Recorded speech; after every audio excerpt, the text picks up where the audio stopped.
one of the things I hate most, well, I don't hate it the most, I guess, but it just, I never like doing it, is when the guitar body's basically assembled and then I need to come in with a razor saw and a chisel and make way for the ingraft.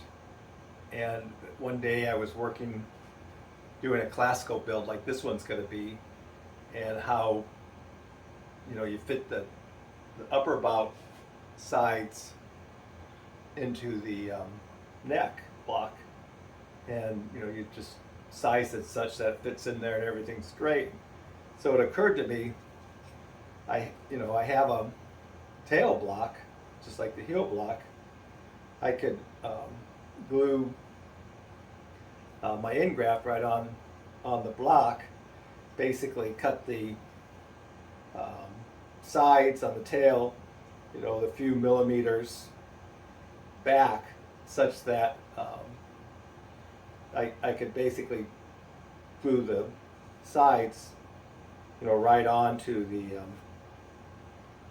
tail block and have the ingraft already installed.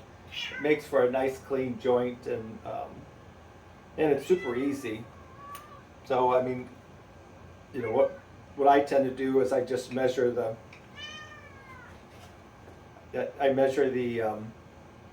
tail graft, and you know, in this case it's like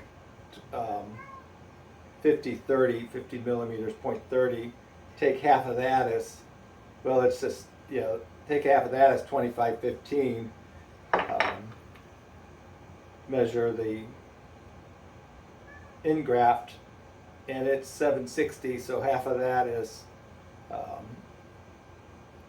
you know, like 33.8 millimeters.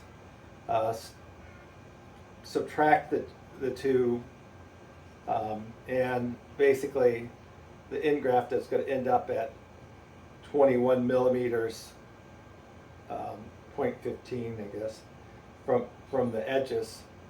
So now I just score a line,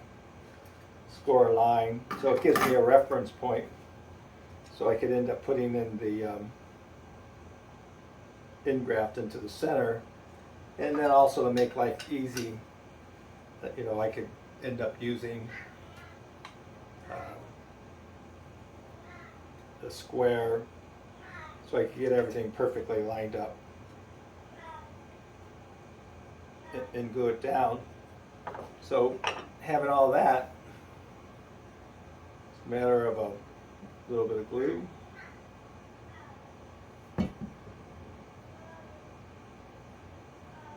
my regular spreader, my regular rag, I'll line up the square on one of my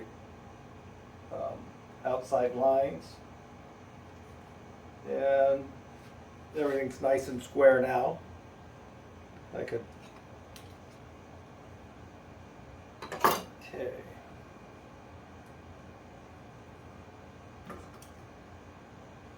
Double check. Good.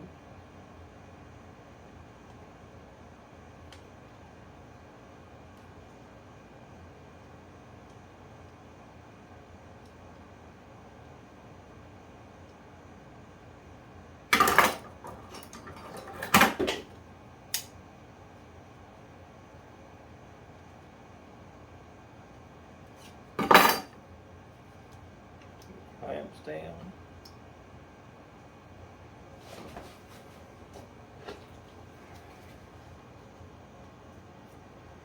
And that should do it. So now when I go to put in my sides, you know, I'll just square them up on the block, and you know, I'll have an ingraft installed when I glue the sides onto the ingraft.